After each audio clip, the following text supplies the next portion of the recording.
I've worked in a lot of different industries around Australia and in New Zealand, and I know that teaching gives you the biggest free rein in terms of how you approach problems and problem solving.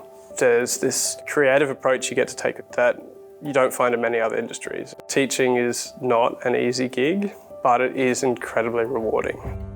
My name is Hugh Benger. I teach here at Victor Harbour High School and I studied teaching at Flinders.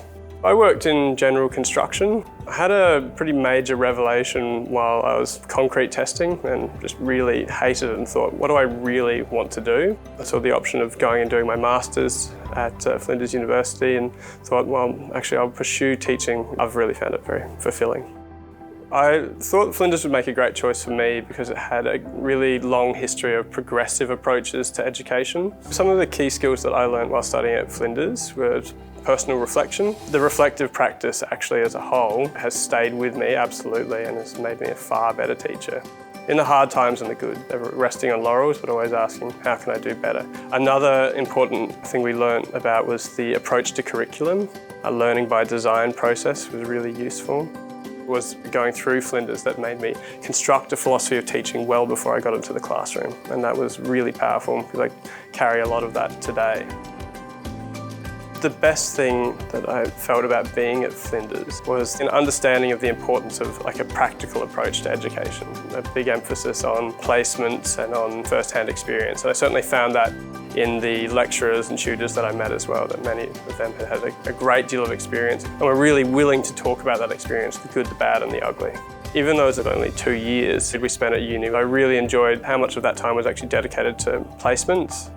On my final placement at Highgate, there was a certain degree of flexibility that allowed me to end up working and apprenticing to my mentor teacher and gaining his permanency at the school. Here at Victor Harbour High School, I'm teaching science, maths, and really regard myself as being most specialised in design technologies from my construction experience and really enjoying exploring digital technologies in terms of 3D printing and artificial intelligence. My continued interaction with Flinders has been really valuable. I've had pre-service teachers work with me ever since I graduated from Flinders. I feel that's something that Flinders does really well, is connecting people post-degree. My tutors and my lecturers were so approachable, and a lot of those relationships and connections have continued 7 years after I've left the university. I've had the real privilege to go back and see them occasionally and do some work with the uni. Very much enjoy coming back to lecture at Flinders. It's a really interesting experience and pleasure to see when people are really interested and engaged. I think the secret to being a great teacher is humility, because kids will give you absolutely unfiltered feedback. And the more you can open yourself to that, the better. Learning from them is a really powerful thing. Once you've learned a lot about whatever industry that you're in, and if you've really enjoyed your time there and feel great in what you're doing, it's a great time to change and then take that energy into teaching. It's a challenging career, but it's a really enjoyable one.